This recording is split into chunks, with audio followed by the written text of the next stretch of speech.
Hello dear students, good morning. Punjabi पाठ पुस्तक सुनहरी बोली 7th ग्रेड लैसन नंबर 3 जो कि है रुख ते मनुख। ये अवतार सिंह संधू का जो लेख है ये लिखिया होया है। आओ अज आप इस लेख नूं चंगी तरह पढ़ते हैं और इस तो कुछ जानकारी ग्रहण करते हैं। मनुख ने जंगल विच हरिया भरिया रुख वेखिया। उसने रुख दे आले दुआले चक्कर लाया। फिर रुख दे उपरले सिरे नूं वेखिया। उसदी आँखां विच चमक आ गई। वो मुस्कुराया। उसने अपने मोढे तो परना ला के रखिया। पूरे जोर नाल कुहाड़ी रुख दे तणे विच मारी। कमलिया, ये तू की कर रहा है? अपने पालणहार नूं वढ रहा है? ये रुख दी आवाज़ सी। मनुख ने हैरानी नाल इधर उधर वेख्या। उसके आस पास कोई नहीं सी। हैरान क्यों होंदा है? मैं रुख बोल रहा हाँ। रुख की आवाज़ विच दर्द सी। कई साल हो गए, मैं हज़ारां रुख कट सुट्टे, पर अज ताईं कोई रुख इस तरह नहीं बोलिया। मनुख घबरा गया। उसकी कुड़ाई हेठां डिग पई। बच्चों, इस विच कहा गया कि जो मनुख है अपनी लोड़ लई की करता है? रुखां नूं वढदा है, ठीक आ, उन्हां दी लकड़ी नूं इस्तेमाल करता है। कहते पर इस जो मनुख आ कहते उन्हें बहुत सारे रुख वड्डे, पर अज तक कोई भी अजिहा रुख नहीं जो बोलिया होवे। ये पहला रुख सी जो कि इंसान नूं बोल रहा सी, कह रहा सी, कमलिया कि तू सानू क्यों वढ रहा है? ला के उतार के आस पास की हुंदा बच्चिओ, नेड़े तेड़े दर्द की हुंदा, तड़फ दुख तकलीफ। कई साल हो गए, मैं हज़ारां रुख कट सुट्टे पहन, पर अज ताईं कोई रुख नहीं बोलिया। मनुख घबरा गया तो वही कुड़ाही की है हेठां गिर गई।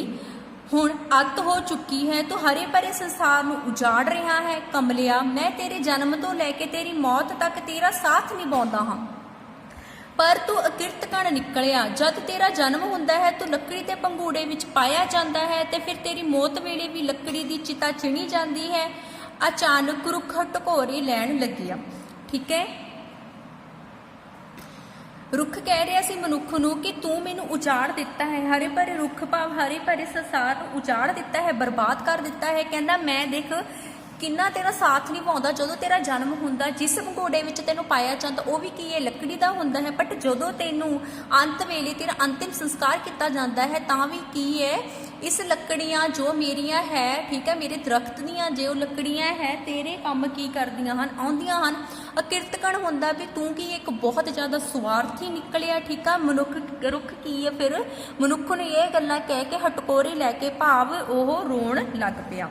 तू बड़ा धोखेबाज निकलिया। मेरे फुल फल खा के तू वधिया फुलिया। मैं हर दुख सुख विच तेरा किया साथ दिता, पर तू मेरियां जड़ा वड्डण आ गया है। मेरी संगनी छां तेनू माँ की गोद वर्गा सुख दिंदी है। ते रुख चुप कर गया। उन्हें कहा, कहता तू बहुत धोखेबाज निकलिया। मैं हमेशा तेरा की है साथ दिता। कहते तू मेरिया जड़ा वढ़दा, जेड़े मेरे फल ने, मेरे फुल ने, मेरे जड़ा ने, कहना ये सारिया की ने तेरे कम आउंदियां ने। मैं तेनू संगनी छां दिंदा हाँ। ये कह के की है जिहड़ा मनुख रुख है मनुख नूं दे मूरे चुप कर गया। तू मेरी रोटी का साधन है। जेकर मैं अज लकड़ा कट के बाजार विच ना बेचियां तो मेरा परिवार भुखा मर जाएगा। मनुख ने किया तरला किया। फिर मनुख जो है रुख नूं कह रहा, कहता तेरियां लकड़ियां वढ के मेरे घर का गुजारा हुंदा। कहता जे मैं लकड़ा ना बेचियां वढ के, कहता तो मेरा परिवार किया भुखा ही मर जाएगा। कमलिया, तू कदे सोचिया जे साडी होंद ही खत्म हो गई तो तेरा की बनेगा? तू जंगलों के जंगल वढ सुट्टे। तू कदी अपने घर वाल वेखिया? ये भी मेरे शरीर तो बनिया होया है। होर सुन, जिथे जिथे साडी होंद खत्म हो गई उत्थे सब कुछ उजड़ गया। उपजाऊ जो जमीन है, उपजाऊ जमीन है वो की है, बंजर हो गई है। फसलां की हो गई हन, तबाह हो गई हन। उस थां तो आबादी का उजाड़ा हो गया है। साडी होर इंसानां लई की है, जीवन है। कहना सोच, कहना मनुख, कहना तू कदे सोचिया जे कहना असी खत्म ही हो गए तो तेरा की बनेगा? कहना तू जंगल के जंगल वढ सुट्टी जाना। कहना जो भी कहना तेरे घर ने जिथे तू रहिंदा आ, कहना वो भी मेरे की है शरीर तो बने ने। कहना जंगल कट्टण नाल की है, जमीन की है उपजाऊ जिहड़ी हैगी आ ओह ਬੰਜਰ ਹੋ ਰਹੀ ਹੈ। ਸਾਡੇ ਕਾਰਨ ਮੀਂਹ ਪੈਂਦਾ ਹੈ, ਜਦੋਂ ਵਧੀਆ ਬਰਸਾਤ ਹੁੰਦੀ ਤਾਂ ਫਸਲਾਂ ਵੀ ਕੀ ਆ ਵਧੀਆ ਹੁੰਦੀਆਂ ਹਨ। ਪਾਣੀ ਕਾਰਨ ਚਾਰੇ ਪਾਸੇ ਹਰਿਆਵਲ ਹੀ ਹਰਿਆਵਲ ਹੋ ਜਾਂਦੀ ਹੈ। ਅਸੀਂ ਵਾਤਾਵਰਣ ਨੂੰ ਕੀ ਕਰਦੇ ਹਾਂ, ਸਾਫ਼ ਸੁਥਰਾ ਰੱਖਦੇ ਹਾਂ। ਹੋਰ ਸੁਣ, ਅਸੀਂ ਆਕਸੀਜਨ ਦੇ ਭੰਡਾਰ ਹਾਂ। ਜਦੋਂ ਤੂੰ ਬਿਮਾਰ ਹੁੰਦਾ ਹੈ ਤਾਂ ਵੈਦ ਹਕੀਮ ਸਾਡੀਆਂ ਜੜੀਆਂ ਬੂਟੀਆਂ ਨਾਲ ਤੈਨੂੰ ਤੰਦਰੁਸਤ ਕਰਦੇ ਹਨ। ਰੁੱਖ ਕੀ ਆ, ਚੁੱਪ ਕਰ ਗਿਆ। ਉਹ ਕਹਿੰਦਾ ਜਦੋਂ ਵਰਖਾ ਹੁੰਦੀ ਆ, ਕਹਿੰਦਾ ਇਹਦੇ ਨਾਲ ਫਸਲਾਂ ਵੀ ਵਧੀਆ ਹੁੰਦੀਆਂ ਤੇ ਜ਼ਮੀਨ ਵੀ ਉਪਜਾਊ ਹੁੰਦੀ ਆ। ਅਸੀਂ ਵਾਤਾਵਰਣ ਨੂੰ ਕੀ ਰੱਖਦੇ ਆ, ਕਹਿੰਦਾ ਸਾਫ਼ ਰੱਖਦੇ ਆ। ਕਹਿੰਦਾ ਸਾਡੀਆਂ ਜੜੀਆਂ ਬੂਟੀਆਂ ਜਿਹੜੀਆਂ ਇਨਸਾਨ ਦੀ ਦਵਾਈਆਂ ਦੇ ਕੰਮ ਆਉਂਦੀਆਂ। ਕਹਿੰਦਾ ਅਸੀਂ ਹਕੀਕਤ ਸਰੀਰ ਦੇ ਮਨੁੱਖ ਦੀ ਸਰੀਰ ਨੂੰ ਕੀ ਕਰਦੇ ਆ, ਤੰਦਰੁਸਤ ਰੱਖਦੇ ਆ। ਤੂੰ ਠੀਕ ਆਖਿਆ, ਮੇਰੀ ਵੀ ਮਜਬੂਰੀ, ਮੈਂ ਤੇ ਮੇਰਾ ਪਰਿਵਾਰ ਭੁੱਖਾ ਮਰ ਜਾਵੇਗਾ। ਮੇਰੇ ਦਾਦਾ ਪੜਦਾਦਾ ਸਾਰੇ ਇਹੀ ਕੰਮ ਕਰਦੇ ਸਨ, ਪਰ ਅੱਜ ਤੱਕ ਰੁੱਖ ਮੁੱਕੇ ਨੇ। ਉਹਨੇ ਕਿਹਾ, ਕਹਿੰਦਾ ਮੈਂ ਕੀ ਕਰਾਂ, ਮੇਰੀ ਮਜਬੂਰੀ ਆ, ਤੁਹਾਨੂੰ ਵੱਢ ਕੇ ਹੀ ਮੈਂ ਆਪਣੇ ਪਰਿਵਾਰ ਦੇ ਕੀ ਕਰਦਾ, ਢਿੱਡ ਭਰਦਾ। ਕਹਿੰਦਾ ਮੇਰੇ ਦਾਦੇ ਪੜਦਾਦੇ ਵੀ ਇਹੀ ਕੰਮ ਕਰਦੇ ਨੇ, ਕਹਿੰਦਾ ਅੱਜ ਤੱਕ ਕੀ ਆ, ਪਰ ਇਹ ਰੁੱਖ ਨਹੀਂ ਮੁੱਕੇ। ਤੂੰ ਬਿਲਕੁਲ ਮੂਰਖ ਹੈ। ਮਨੁੱਖ ਜਾਤੀ ਸੱਚਮੁੱਚ ਅਕਿਰਤਕਣ ਹੈ। ਅਕਿਰਤਕਣ ਹੁੰਦੀ ਹੈ ਵੀ ਮਨੁੱਖ ਜਾਤੀ ਜੋ ਹੈ ਕੀ ਹੈ, ਬਹੁਤ ਹੀ ਜ਼ਿਆਦਾ ਮਤਲਬੀ ਹੈ। ਸਿਰਫ ਰੁੱਖਾਂ ਕਰਕੇ ਹੀ ਧਰਤੀ ਖੂਬਸੂਰਤ ਹੈ। ਮਨੁੱਖ ਨੇ ਸਦਾ ਉਸ ਥਾਂ ਆਪਣਾ ਘਰ ਬਣਾਇਆ ਹੈ ਜਿੱਥੇ ਘਣੇ ਜੰਗਲ ਅਤੇ ਚਾਰੇ ਪਾਸੇ ਕੀ ਹੋਵੇ, ਹਰਿਆਵਲ ਹੋਵੇ। ਜਿਨ੍ਹਾਂ ਪੰਛੀਆਂ ਨੂੰ ਤੂੰ ਪਿਆਰ ਕਰਦਾ ਹੈ, ਇਹਨਾਂ ਪੰਛੀਆਂ ਦੇ ਘਰ ਵੀ ਸਾਡੀਆਂ ਕੀ ਹੈ, ਟਾਹਣੀਆਂ ਉੱਤੇ ਬਣੇ ਹਨ। ਠੀਕ ਹੈ, ਅਸੀਂ ਖੁੱਲੇ ਦਿਲ ਨਾਲ ਤੁਹਾਨੂੰ ਫਲ ਫੁੱਲ ਦਿੰਦੇ ਹਾਂ, ਪਰ ਤੂੰ ਕਦੀ ਇਸ ਬਾਰੇ ਸੋਚਿਆ? ਬਸ ਕੁਹਾੜਾ ਚੁੱਕਿਆ ਤੇ ਸਾਨੂੰ ਵੱਢ ਸੁੱਟਿਆ। ਜਰਾ ਠੰਡੇ ਦਿਮਾਗ ਨਾਲ ਸੋਚ, ਅਸੀਂ ਵੀ ਤੇਰੇ ਆਪਣੇ ਹਾਂ। ਠੀਕ ਹੈ, ਫਿਰ ਕੀ ਹੈ, ਰੁੱਖ ਨੇ ਮਨੁੱਖ ਨੂੰ ਕਿਹਾ ਤੂੰ ਬਿਲਕੁਲ ਮੂਰਖ ਹੈ, ਤੂੰ ਕੀ ਹੈ, ਮਤਲਬੀ ਹੈ। ਕਹਿੰਦਾ ਠੀਕ ਆ, ਤੇ ਕਹਿੰਦਾ ਜਿਹੜੇ ਤੂੰ ਜੰਗਲ ਨੇ ਵੱਢ ਸੁੱਟੇ ਨੇ। ਕਹਿੰਦਾ ਜਿਹੜੇ ਪੰਛੀਆਂ ਦਾ ਰਹਿਣ ਬਸੇਰਾ ਹੁੰਦੇ ਨੇ, ਜੋ ਜੰਗਲ ਹੁੰਦੇ, ਜੋ ਦਰਖਤ ਹੁੰਦੇ ਨੇ, ਕਹਿੰਦਾ ਪੰਛੀ ਵੀ ਸਾਡੀ ਟਾਹਣੀਆਂ ਉੱਤੇ ਕੀ ਕਰਦੇ ਨੇ, ਆਪਣਾ ਘਰ ਬਣਾ ਕੇ ਰਹਿੰਦੇ ਨੇ। ਕਹਿੰਦਾ ਅਸੀਂ ਤੈਨੂੰ ਫਲ ਫੁੱਲ ਦਿੰਦੇ ਆ। ਕਹਿੰਦਾ ਤੂੰ ਕੀ ਕਰਦਾ, ਕਹਿੰਦਾ ਕਹਿੰਦਾ ਤੂੰ ਇੰਨਾ ਸਵਾਰਥੀ ਆ, ਬਿਨਾਂ ਸੋਚੇ ਸਮਝੇ ਕੀ ਕਰਦਾ, ਕੁਹਾੜਾ ਚੁੱਕਦਾ ਤੇ ਸਾਨੂੰ ਤੂੰ ਕੀ ਕਰਦਾ, ਵੱਢ ਦਿੰਦਾ ਹੈ। ਅਸੀਂ ਸਿਰਫ ਦੋਸਤੀ ਪਾਲਦੇ ਹਾਂ, ਸਾਡੇ ਮਨ ਵਿੱਚ ਕੋਈ ਖੋਟ ਨਹੀਂ, ਸਾਡੇ ਲਈ ਕੋਈ ਪਰਾਇਆ ਨਹੀਂ, ਸਾਡੇ ਲਈ ਕੋਈ ਧਰਮ ਦੀ ਦੀਵਾਰ ਨਹੀਂ। ਅਸੀਂ ਸਾਡੀ ਜਿਹੜੀ ਛਾਂ ਆ ਉਹ ਕੀ ਕਹਿੰਦੇ, ਜਿਹੜੇ ਹਿੰਦੂ ਆ, ਠੀਕ ਹੈ, ਸਿੱਖ ਮੁਸਲਮਾਨ ਅਤੇ ਈਸਾਈ ਸਭ ਲਈ ਸਾਂਝੀ ਹੈ। ਠੀਕ ਹੈ, ਕਿਸੇ ਵਿੱਚ ਅਸੀਂ ਭੇਦਭਾਵ ਨਹੀਂ ਕਰਦੇ। ਕਹਿੰਦਾ ਕਿਸੇ ਨੂੰ ਅਸੀਂ ਪਰਾਇਆ ਨਹੀਂ ਸਮਝਦੇ, ਸਾਡੇ ਸਾਰੇ ਆਪਣੇ ਹੀ ਮਨੁੱਖ ਹਨ। ਤੇ ਕਹਿੰਦੇ ਜਿਹੜੇ ਹਿੰਦੂ ਧਰਮ ਹੋ ਗਏ, ਸਿੱਖ ਹੋ ਗਏ, ਈਸਾਈ ਹੋ ਗਏ, ਮੁਸਲਮਾਨ ਹੋ ਗਏ, ਜਿਹੜੀ ਸਾਡੀ ਜੋ ਛਾਂ ਹੈ ਉਹ ਕੀ ਹੈ, ਸਭ ਲਈ ਸਾਂਝੀ ਹੈ। ਅਸੀਂ ਕਦੇ ਕੋਈ ਵਿਤਕਰਾ, ਕਦੇ ਕਿਸੇ ਨਾਲ ਕੋਈ ਭੇਦਭਾਵ ਨਹੀਂ ਕੀਤਾ, ਪਰ ਤੂੰ ਹਮੇਸ਼ਾ ਆਪਣੇ ਮਨ ਵਿੱਚ ਨਫ਼ਰਤ ਪਾਲਦਾ ਰਿਹਾ। ਤੂੰ ਕਦੇ ਸੋਚਿਆ ਰੁੱਖਾਂ ਵਿੱਚ ਪਿਆਰ, ਹਮਦਰਦੀ ਅਤੇ ਤਿਆਗ ਵੀ ਹੁੰਦਾ ਹੈ। ਕਹਿੰਦੇ ਇਹ ਵੀ ਸਭ ਕੁਝ ਦੁੱਖ ਤਕਲੀਫ ਦਰਦ ਜੋ ਹੈ ਕੀ ਹੈ, ਮਹਿਸੂਸ ਕਰਦੇ ਹਨ। ਰੁੱਖ ਕੁਝ ਦੇਰ ਲਈ ਕੀ ਹੋ ਗਿਆ, ਫਿਰ ਚੁੱਪ ਹੋ ਗਿਆ। ਮਨੁੱਖ ਨੇ ਕੁੜਾਹਾੜੀ ਚੁੱਕੀ ਅਤੇ ਮੋਢੇ ਉੱਪਰ ਪਾਨਾ ਰੱਖ ਕੇ ਕੀ ਆ, ਤੁਰ ਪਿਆ। ਤੇ ਕੀ ਆ, ਮਨੁੱਖ ਨੇ ਇੰਨੀਆਂ ਗੱਲਾਂ ਸੁਣੀਆਂ, ਇਹ ਗੱਲਾਂ ਸੁਣ ਕੇ ਉਹਨੇ ਕੀ ਕੀਤਾ, ਕੁਹਾੜੀ ਚੱਕੀ ਅਤੇ ਤੁਰ ਪਿਆ। ਰੁਕੋ, ਮੇਰੀਆਂ ਖਰੀਆਂ ਗੱਲਾਂ ਤੈਨੂੰ ਜ਼ਰੂਰ ਦੁਖੀ ਕਰ ਗਈਆਂ, ਪਰ ਇਹ ਸੱਚ, ਇਨਸਾਨ ਦਾ ਸਭ ਤੋਂ ਵੱਡਾ ਸਰਮਾਇਆ ਰੁੱਖ ਹਨ। ਮਨੁੱਖ ਆਪਣੇ ਪੈਰਾਂ ਤੇ ਆਪ ਕੁਹਾੜੀ ਮਾਰ ਰਿਹਾ ਹੈ, ਆਬਾਦੀ ਵੱਧ ਰਹੀ ਹੈ, ਰੁੱਖਾਂ ਦੀ ਗਿਣਤੀ ਘਟ ਗਈ। ਕਦੇ ਸਾਡੀ ਧਰਤੀ ਰੁੱਖਾਂ ਨਾਲ ਭਰੀ ਹੋਈ ਸੀ, ਜੀਵ ਜੰਤੂ ਸਭ ਖੁਸ਼ ਸਨ, ਪਰ ਹੁਣ ਕਈ ਜਾਨਵਰ ਤੇ ਪੰਛੀ ਦੀਆਂ ਨਸਲਾਂ ਵੀ ਕੀ ਹੈ, ਕਹਿੰਦੇ ਮੁੱਕ ਗਈਆਂ। ਇਹ ਸਾਰਾ ਕੁਝ ਇਸ ਕਰਕੇ ਹੋਇਆ ਕਿਉਂਕਿ ਮਨੁੱਖ ਜਾਤੀ ਨੇ ਆਪਣਾ ਘਰ ਬਣਾਉਣ ਲਈ ਜੰਗਲ ਕੱਟ ਸੁੱਟੇ। ਜੀਵ ਜੰਤੂਆਂ ਦੇ ਘਰ ਉਜੜ ਗਏ, ਉਹਨਾਂ ਦੀ ਖੁਰਾਕ ਲੱਭਣੀ ਵੀ ਮੁਸ਼ਕਲ ਹੋ ਗਈ। ਤੂੰ ਸਿਰਫ ਆਪਣੀ ਭੁੱਖ ਵੇਖੀ। ਕਹਿੰਦੇ ਦੇਖੋ, ਜਦੋਂ ਤਾਂ ਮਨੁੱਖ ਕਹਿੰਦਾ ਰੁੱਖਾਂ ਨੂੰ ਵੱਢ ਰਿਹਾ, ਕਹਿੰਦਾ ਇੱਕ ਤਾਂ ਧਰਤੀ ਬੰਜਰ ਹੋ ਗਈ, ਕਹਿੰਦਾ ਇੱਕ ਜਿਹੜੇ ਜੀਵ ਜੰਤੂ ਨੇ ਕਹਿੰਦੇ ਸਾਰੇ ਖੁਸ਼ ਨਹੀਂ ਹੈਗੇ, ਜਾਨਵਰ ਤੇ ਪੰਛੀਆਂ ਦੀਆਂ ਨਸਲਾਂ ਵੀ ਮੁੱਕ ਗਈਆਂ, ਉਹਨਾਂ ਦੇ ਕੀ ਹੈ, ਕਹਿੰਦੇ ਘਰ ਵੀ ਖਤਮ ਹੋ ਗਏ ਹਨ। ਕਹਿੰਦੇ ਖੁਰਾਕ ਲੱਭਣੀ ਵੀ ਉਹਨਾਂ ਲਈ ਕੀ ਆ, ਮੁਸ਼ਕਲ ਹੋ ਗਈ ਹੈ। ਕਹਿੰਦੇ ਸਿਰਫ ਤੂੰ ਆਪਣੇ ਬਾਰੇ ਸੋਚ ਰਿਹਾ, ਔਰ ਤੂੰ ਕਿਸੇ ਬਾਰੇ ਵੀ ਨਹੀਂ ਸੋਚ ਰਿਹਾ। ਜੇ ਅਸੀਂ ਮੀਂਹ ਲਿਆਉਂਦੇ ਹਾਂ ਤਾਂ ਸਾਡੀ ਧਰਤੀ ਨੂੰ ਖੁਰਨ ਤੋਂ ਵੀ ਬਚਾਉਂਦੇ ਹਾਂ। ਕਹਿੰਦੇ ਅਸੀਂ ਮੀਂਹ ਲੈ ਕੇ ਆਉਂਦੇ ਹਾਂ ਅਤੇ ਜੋ ਧਰਤੀ ਹੈ ਉਹਨੂੰ ਭੂ-ਖੋਰ ਤੋਂ ਬਚਾਉਂਦੇ ਹਾਂ। ਜੇ ਅਸੀਂ ਤੁਹਾਨੂੰ ਗਰਮੀ ਤੋਂ ਬਚਾਉਂਦੇ ਹਾਂ ਤਾਂ ਸਰਦੀ ਵਿੱਚ ਕੀ ਆ, ਅਸੀਂ ਤੁਹਾਨੂੰ ਨਿੱਘ ਵੀ ਦਿੰਦੇ ਹਾਂ। ਅੱਜ ਤੋਂ ਹਜ਼ਾਰਾਂ ਸਾਲ ਪਹਿਲਾਂ ਸਾਡੇ ਸਰੀਰ ਧਰਤੀ ਦੇ ਹੇਠਾਂ ਕੀ ਸੀਗੇ, ਦੱਬੇ ਹੋਏ ਸਨ, ਪਰ ਨਕਾਰਾ ਨਾ ਹੋਏ, ਬਲਕਿ ਕੋਲੇ ਦੇ ਰੂਪ ਵਿੱਚ ਕੀ ਆ, ਊਰਜਾ ਵਿੱਚ ਬਣ ਗਏ, ਊਰਜਾ ਦਾ ਸੋਮਾ ਬਣ ਗਏ। ਕਹਿੰਦੇ ਜਿਹੜੇ ਸਾਡੇ ਸਰੀਰ ਨੇ, ਹੱਡੀ ਪਿੰਜਰ ਨੇ, ਹਜ਼ਾਰਾਂ ਸਾਲ ਤੋਂ ਧਰਤੀ ਦੇ ਹੇਠਾਂ ਕੀ ਹੈ, ਦੱਬੇ ਰਹਿੰਦੇ ਨੇ। ਕਹਿੰਦੇ ਫਿਰ ਉਹ ਖਤਮ ਨਹੀਂ ਹੁੰਦੇ, ਵਿਅਰਥ ਨਹੀਂ ਹੁੰਦੇ। ਕਹਿੰਦੇ ਉਹ ਫਾਲਤੂ ਜੋ ਪਦਾਰਥ ਹੁੰਦੇ ਹਨ, ਕਹਿੰਦੇ ਉਹ ਵੀ ਕੀ ਕਰਦੇ ਨੇ, ਕੋਲੇ ਦੇ ਰੂਪ ਵਿੱਚ ਊਰਜਾ ਦਾ ਕੀ ਬਣਦੇ ਹਨ, ਸੋਮਾ ਬਣਦੇ ਹਨ। ਅਸੀਂ ਤਾਂ ਖਾਮੋਸ਼ ਦਰਵੇਸ਼ ਹਾਂ। ਠੀਕ ਹੈ, ਦਰਵੇਸ਼ ਹੁੰਦਾ ਫੱਕਰ, ਖਾਮੋਸ਼ ਹੁੰਦਾ ਚੁੱਪ ਰਹਿਣ ਵਾਲੇ। ਤੁਸੀਂ ਜੀ ਭਰ ਕੇ ਸਾਡੇ ਉੱਪਰ ਜ਼ੁਲਮ ਕਰੋ, ਅਸੀਂ ਸੀ ਨਹੀਂ ਕਰਾਂਗੇ, ਪਰ ਜਰਾ ਸੋਚੋ ਆਉਣ ਵਾਲੀ ਨਵੀਂ ਪੀੜ੍ਹੀ ਤੁਹਾਡੇ ਬਾਰੇ ਕੀ ਸੋਚੇਗੀ। ਤੁਸੀਂ ਜੀ ਸੱਦ ਕੇ ਰੁੱਖ ਕੱਟੋ, ਆਪਣੀਆਂ ਲੋੜਾਂ ਪੂਰੀਆਂ ਕਰੋ, ਸਾਨੂੰ ਕੋਈ ਇਤਰਾਜ਼ ਨਹੀਂ, ਪਰ ਸਾਡੀ ਹੋਂਦ ਬਾਰੇ ਜ਼ਰੂਰ ਫਿਕਰਮੰਦ ਹੋਵੋ। ਨਵੇਂ ਰੁੱਖ ਲਾਓ, ਆਪਣੇ ਬੱਚਿਆਂ ਵਾਂਗ ਸਾਡੀ ਵੀ ਸੰਭਾਲ ਕਰੋ, ਸਾਨੂੰ ਵੀ ਵਧਣ ਫੁੱਲਣ ਦਾ ਕੀ ਆ ਮੌਕਾ ਦਿਓ। ਕਹਿੰਦਾ ਜਿਸ ਤਰ੍ਹਾਂ ਤੁਹਾਡੇ ਬੱਚੇ ਨੇ, ਤੁਸੀਂ ਉਹਨਾਂ ਦੀ ਕੇਅਰ ਕਰਦੇ ਹੋ, ਉਹਨਾਂ ਨੂੰ ਤੁਸੀਂ ਪਾਲਦੇ ਹੋ, ਵੱਡੇ ਕਰਦੇ ਹੋ, ਕਹਿੰਦੇ ਉਹਨਾਂ ਦੀ ਕੇਅਰ ਕਰਦੇ ਹੋ, ਕਹਿੰਦਾ ਤੁਸੀਂ ਵੀ ਸਾਨੂੰ ਆਪਣੇ ਬੱਚਿਆਂ ਵਾਂਗੂ ਸਮਝੋ ਤੇ ਸਾਡੀ ਵੀ ਦੇਖਭਾਲ ਕਰੋ, ਅਸੀਂ ਤੁਹਾਡੇ ਲਈ ਇੰਨਾ ਕਰਦੇ ਆ। ਕਹਿੰਦਾ ਤੁਹਾਨੂੰ ਵੀ ਕੀ ਹੈ ਸਾਡੇ ਬਾਰੇ ਸੋਚਣਾ ਚਾਹੀਦਾ ਆ। ਰੁੱਖ ਦੀ ਦਰਦ ਭਰੀ ਕਹਾਣੀ ਸੁਣ ਕੇ ਮਨੁੱਖ ਦੀਆਂ ਕੀ ਹੈ ਅੱਖਾਂ ਭਰ ਆਈਆਂ। ਉਸ ਨੇ ਰੁੱਖ ਨੂੰ ਨੀਚ ਲਾ ਕੇ ਵੇਖਿਆ, ਠੀਕ ਆ ਬੱਚਿਓ, ਤੇ ਉਹ ਬੜੇ ਨੀਚ ਲਾ ਕੇ ਬੜੇ ਧਿਆਨ ਨਾਲ ਉਸ ਵੱਲ ਦੇਖ ਰਿਹਾ ਸੀ ਤੇ ਰੁੱਖ ਨੇ ਉਸ ਨੂੰ ਆਪਣੇ ਬਜ਼ੁਰਗਾਂ ਵਾਂਗ ਲੱਗਿਆ। ਉਸਨੇ ਕੁਹਾੜੀ ਨੂੰ ਦੂਰ ਭਗਾ ਕੇ ਮਾਰਿਆ। ਮਨੁੱਖ ਨੂੰ ਇੰਜ ਲੱਗਾ ਜਿਵੇਂ ਉਸਦੇ ਮੋਢਿਆਂ ਉੱਤੇ ਹੁਣ ਕੁਹਾੜਾ ਨਹੀਂ ਬਲਕਿ ਰੁੱਖਾਂ ਦੀ ਸੰਭਾਲ ਦੀ ਕੀ ਹੋਵੇ ਜ਼ਿੰਮੇਵਾਰੀ ਹੋਵੇ, ਠੀਕ ਹੈ। ਫਿਰ ਉਸ ਨੂੰ ਕੀ ਆ ਜੋ ਮਨੁੱਖ ਆ ਉਹਨੇ ਰੁੱਖ ਦੀਆਂ ਗੱਲਾਂ ਸੁਣ ਕੇ ਕੀ ਇੱਕ ਨਵੀਂ ਸਿੱਖਿਆ ਲਿੱਤੀ ਤੇ ਉਸਨੇ ਅੱਗੇ ਤੋਂ ਰੁੱਖਾਂ ਨੂੰ ਨਾ ਵੱਢਣ ਦੀ ਕੀ ਹੈ ਕਸਮ ਖਾਧੀ। ਬੱਚਿਓ ਤੁਹਾਨੂੰ ਪਤਾ ਹੀ ਹੈ ਕਿ ਸਾਨੂੰ ਰੁੱਖਾਂ ਨੂੰ ਨਹੀਂ ਵੱਢਣਾ ਚਾਹੀਦਾ, ਸਮ ਕੇ ਵੱਧ ਤੋਂ ਵੱਧ ਰੁੱਖ ਲਗਾਉਣੇ ਚਾਹੀਦੇ ਹਨ ਤਾਂ ਜੋ ਇਹ ਸਾਡੇ ਵਾਤਾਵਰਨ ਨੂੰ ਸਾਫ਼ ਰੱਖਣ, ਠੀਕ ਹੈ। ਹਰਿਆ ਭਰਿਆ ਵਾਤਾਵਰਨ ਤੇ ਸਾਡੀ ਉਪਜਾਊ ਜੋ ਜ਼ਮੀਨ ਹੈ ਉਹ ਵੀ ਉਪਜਾਊ ਹੀ ਰਹੇਗੀ, ਕਦੇ ਬੰਜਰ ਨਹੀਂ ਹੋਏਗੀ, ਠੀਕ ਹੈ। ਅਸੀਂ ਇਸ ਲੈਸਨ ਤੋਂ ਬਹੁਤ ਕੁਝ ਸਿੱਖਿਆ, ਠੀਕ ਹੈ। ਹੁਣ ਆਪਾਂ ਇਸ ਦਾ ਬੁੱਕ ਵਰਕ ਕਰਦੇ ਹਾਂ। ਬੱਚਿਓ ਇਸ ਲੈਸਨ ਦੀ ਤੁਹਾਨੂੰ 3rd ਅਸਾਈਨਮੈਂਟ ਦਿੱਤੀ ਗਈ ਸੀ। ਆਓ ਆਪਾਂ ਉਹਨੂੰ ਇੱਕ ਵਾਰ ਚੰਗੀ ਤਰ੍ਹਾਂ ਰੀਡ ਕਰੀਏ। ਪਹਿਲਾ ਹੈ MCQs। ਮਨੁੱਖ ਨੇ ਜੰਗਲ ਵਿੱਚ ਕੀ ਵੇਖਿਆ? ਹਰਿਆ ਭਰਿਆ ਰੁੱਖ। ਮਨੁੱਖ ਨੇ ਕਿਸ ਦੇ ਦੁਆਲੇ ਚੱਕਰ ਲਗਾਇਆ? ਰੁੱਖ ਦੇ। ਮਨੁੱਖ ਨੇ ਪੂਰੇ ਜ਼ੋਰ ਨਾਲ ਤਣੀ ਵਿੱਚ ਕੀ ਮਾਰਿਆ? ਕੁਹਾੜੀ। ਮਨੁੱਖ ਜਾਤੀ ਸੱਚਮੁੱਚ ਵਿੱਚ ਕੀ ਹੈ? ਅਕਿਰਤਕਣ। ਰੁੱਖਾਂ ਵਿੱਚ ਕਾਹਦੀ ਭਾਵਨਾ ਹੈ? ਪਿਆਰ, ਹਮਦਰਦੀ ਅਤੇ ਤਿਆਗ ਦੀ। ਰੁੱਖ ਕਿਸ ਚੀਜ਼ ਦਾ ਭੰਡਾਰ ਹਨ? ਆਕਸੀਜਨ ਦਾ। ਮਨੁੱਖ ਨੂੰ ਰੁੱਖ ਕਿਸ ਵਰਗਾ ਲੱਗਿਆ? ਬਜ਼ੁਰਗਾਂ ਵਰਗਾ। ਮਨੁੱਖ ਨੇ ਕੀ ਦੂਰ ਵਗਾ ਕੇ ਮਾਰਿਆ? ਕੁਹਾੜਾ। ਅੱਗੇ ਹੈ ਬਲੈਂਕਸ। ਪੂਰੇ ਜ਼ੋਰ ਨਾਲ ਡੈਸ਼ ਰੁੱਖ ਦੇ ਤਣੇ ਵਿੱਚ ਮਾਰੀ। ਕੁਹਾੜੀ। ਆਪਣੇ ਡੈਸ਼ ਨੂੰ ਵੱਢ ਰਿਹਾ ਹੈ? ਪਾਲਣਹਾਰ। ਤੂੰ ਹਰੇ ਭਰੇ ਡੈਸ਼ ਨੂੰ ਉਜਾੜ ਰਿਹਾ ਹੈ। ਕਿਹਨੂੰ ਉਜਾੜ ਰਿਹਾ ਹੈ ਬੱਚਿਓ? ਸੰਸਾਰ ਨੂੰ।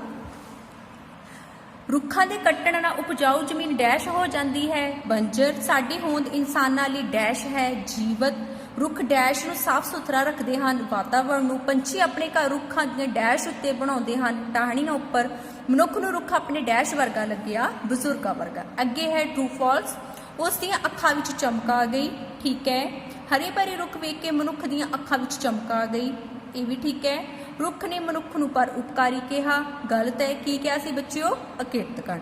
ਤੂੰ ਮੇਰੀ ਰੋਜ਼ੀ ਰੋਟੀ ਦਾ ਸਾਧਨ ਹੈ, ਠੀਕ ਹੈ। ਜੰਗਲ ਕੱਟਣ ਨਾਲ ਜੀਵ ਜੰਤੂਆਂ ਦੇ ਘਰ ਉੱਜੜ ਗਏ ਹਨ, ਠੀਕ ਹੈ।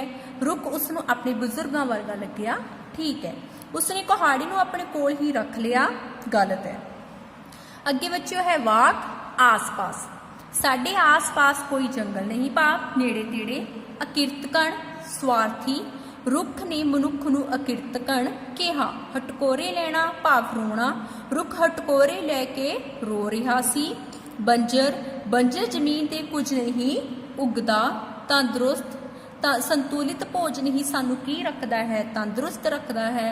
ਵਿਤਕਰਾ, ਭਾਵ ਭੇਦਭਾਵ। ਮਾਂ ਬਾਪ ਕਦੇ ਵੀ ਆਪਣੇ ਬੱਚਿਆਂ ਨਾਲ ਵਿਤਕਰਾ ਨਹੀਂ ਕਰਦੇ।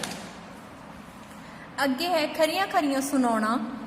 ਰੁੱਖ ਮਨੁੱਖ ਨੂੰ ਖਰੀਆਂ ਖਰੀਆਂ ਸੁਣਾ ਰਿਹਾ ਸੀ। ਊਰਜਾ। ਸੂਰਜ ਤੋਂ ਸਾਨੂੰ ਊਰਜਾ ਮਿਲਦੀ ਹੈ। ਖਾਮੋਸ਼, ਭਾਵ ਚੁੱਪ ਹੋਣਾ। ਮਨੁੱਖ ਰੁੱਖ ਦੀਆਂ ਗੱਲਾਂ ਸੁਣ ਕੇ ਕੀ ਹੋ ਗਿਆ? ਖਾਮੋਸ਼ ਹੋ ਗਿਆ। ਅੱਖਾਂ ਭਰ ਆਉਣੀਆਂ, ਭਾਵ ਰੋ ਦੇਣਾ। ਕਿਸੇ ਦਾ ਵੀ ਦੁੱਖ ਸੁਣ ਕੇ ਮੇਰੀਆਂ ਕੀ ਨੇ ਅੱਖਾਂ ਭਰ ਆਉਂਦੀਆਂ ਹਨ। ਵਗਾ ਕੇ, ਦੂਰ ਵਗਾ ਕੇ ਮਾਰਨੀ। ਮਨੁੱਖ ਨੇ ਕੁਹਾੜੀ ਦੂਰ ਵਗਾ ਕੇ ਮਾਰੀ। ਸੰਭਾਲ। ਆਪਾਂ ਸਭ ਨੂੰ ਮਿਲ ਕੇ ਕੀ ਕਰਨੀ ਚਾਹੀਦੀ ਹੈ? ਜੰਗਲਾਂ ਦੀ ਸੰਭਾਲ, ਭਾਵ ਦੇਖਭਾਲ ਕਰਨੀ ਚਾਹੀਦੀ ਹੈ। ਜ਼ਿੰਮੇਵਾਰੀ। ਸੁਰਜੀਤ ਨੇ ਘਰ ਦੀ ਸਾਰੀ ਜ਼ਿੰਮੇਵਾਰੀ ਕੀ ਹੈ ਆਪਣੇ ਉੱਪਰ ਲੈ ਲਈ। ਅੱਗੇ ਬੱਚਿਓ ਇਹਦੇ ਲੈਸਨ ਦੇ ਸ਼ਾਰਟ ਕੁਐਸਚਨ ਆਨਸਰ। ਫਸਟ ਹੈ ਹਰਿਆ ਭਰਿਆ ਰੁੱਖ ਵੇਖ ਕੇ ਮਨੁੱਖ ਨੇ ਕੀ ਕੀਤਾ? ਹਰਿਆ ਭਰਿਆ ਰੁੱਖ ਵੇਖ ਕੇ ਮਨੁੱਖ ਨੇ ਉਸ ਦੇ ਆਲੇ ਦੁਆਲੇ ਕੀ ਕੀਤਾ? ਪਹਿਲਾਂ ਤਾਂ ਇੱਕ ਚੱਕਰ ਲਗਾਇਆ, ਫਿਰ ਰੁੱਖ ਨੇ ਉੱਪਰਲੇ ਸਿਰੇ ਨੂੰ ਕੀ ਆ ਵੇਖਿਆ। ਮਨੁੱਖ ਨੇ ਕੀ ਸੋਚ ਕੇ ਰੁੱਖ ਦੇ ਆਲੇ ਦੁਆਲੇ ਚੱਕਰ ਲਗਾਇਆ? ਮਨੁੱਖ ਨੇ ਜੰਗਲ ਵਿੱਚ ਹਰਿਆ ਭਰਿਆ ਰੁੱਖ ਨੂੰ ਕੀ ਹੈ ਵੇਖਿਆ। ਉਸਦੇ ਆਲੇ ਦੁਆਲੇ ਚੱਕਰ ਲਾਇਆ ਅਤੇ ਉਸ ਨੂੰ ਵੱਢਣ ਬਾਰੇ ਕੀ ਕਰਨ ਲੱਗਿਆ, ਸੋਚਣ ਲੱਗਿਆ। ਮਨੁੱਖ ਹੈਰਾਨ ਹੋ ਕੇ ਇੱਧਰ ਉੱਧਰ ਕੀ ਵੇਖਣ ਲੱਗਿਆ। ਮਨੁੱਖ हैरान होके इधर उधर वेखण लगा कि किस दी ये आवाज़ आ रही है, क्योंकि वो उत्थे इकल्ला सी, उसदे कोल उस तो इलावा होर कोई नहीं सी। मनुख ने घबरा के की कहा, मनुख ने घबरा के कहा, कई साल हो गए मैं हज़ारों रुख कट सुट्टे हैं, पर अज ताईं कोई भी जो रुख है एवें कदे नहीं बोलिया। मनुख ने तरला करदिया रुख नूं की कहा, मनुख ने कहा, तू मेरी रोजी रोटी का साधन है, जेकर मैं लकड़ा कट के बाजार ना बेचना तो मेरा परिवार की आ कहता भुखा मर जाएगा। मनुख ने की आ रुख नूं तरला किया। रुखां ने अपने आप की तुलना किस नाल कीती है? रुखां ने अपनी तुलना मनुखी जीवन नाल कीती है।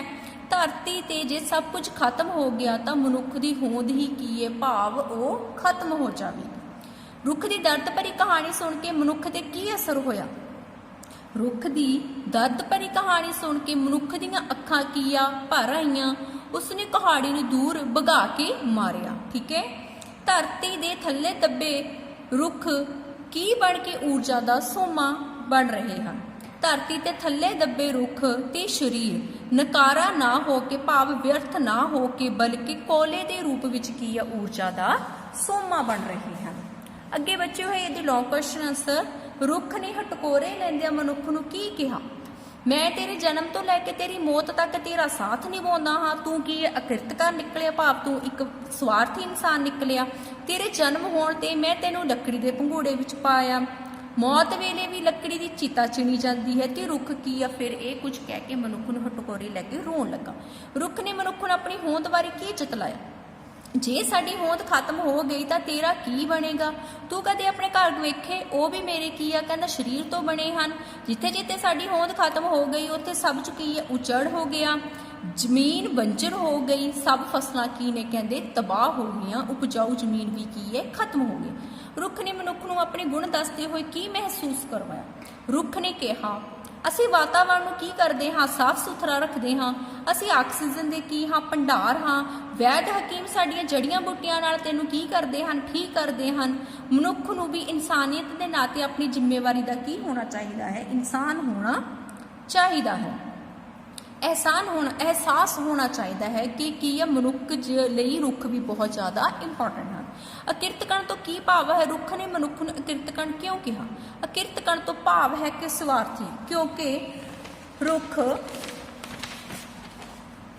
मतलब ਲਈ ਉਹਨਾਂ ਨੂੰ ਕੀ ਕਰ ਰਿਹਾ ਹੈ, ਵਰਤ ਰਿਹਾ ਹੈ। ਅਸੀਂ ਕਦੇ ਕੋਈ ਵਿਤਕਰਾ ਨਹੀਂ ਕੀਤਾ, ਪਰ ਤੂੰ ਹਮੇਸ਼ਾ ਆਪਣੇ ਮਨ ਵਿੱਚ ਕੀ ਹੈ, ਸਾਡੇ ਲਈ ਨਫ਼ਰਤ ਹੀ ਪਾਲੀ ਹੈ। रुख कट्टण जंगलों में किस किस चीज़ का नुकसान होया? रुख कट्टण जानवर ते पंछियां दियां नस्लां की ने कहंदे मुक गईयां हन। फिर इसलिए होया है क्योंकि मनुख जाति ने अपने घर बनाने लई की कीते हैं, जंगल के जंगल कट सुट्टे हैं, जीव जंतुओं के घर भी उजाड़ दिते हैं, खुराक लभनी उन्हां लई की है कहंदे मुश्किल हो गई है। मनुख नूं रुख किस वर्गा लग्या ते उसने की कीता? मनुख नूं रुख अपने बजुर्गां वर्गा लगा। उसने कुहाड़ी नूं की है कहते दूर भगा के मारिया। मनुख नूं इंज लगा जिवें उसदे मोढियां ते हुण कुहाड़ा नहीं बल्कि की है रुखां दी संभाल दी जिम्मेवारी होवे। ठीक है, उन्हें नवां सबक लिया, उन्हें प्रॉमिस किया कि अगे तो मैं जिहड़े रुख ने कदे नहीं वड्डांगा अते वध तो वध रुख लगावांगा।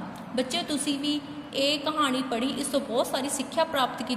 तुसीं भी प्रॉमिस करो कि अपने वातावरण नूं हरिया भरिया बनाउण ते उपजाऊ जमीन नूं बरकरार रखण लई अपने आले दुआले वध तो वध रुख लगाओगे। हुण तुसीं इन्हां क्वेश्चन आंसर नूं घर बैठ के चंगी तरह याद करना है। Thanks, have a nice day.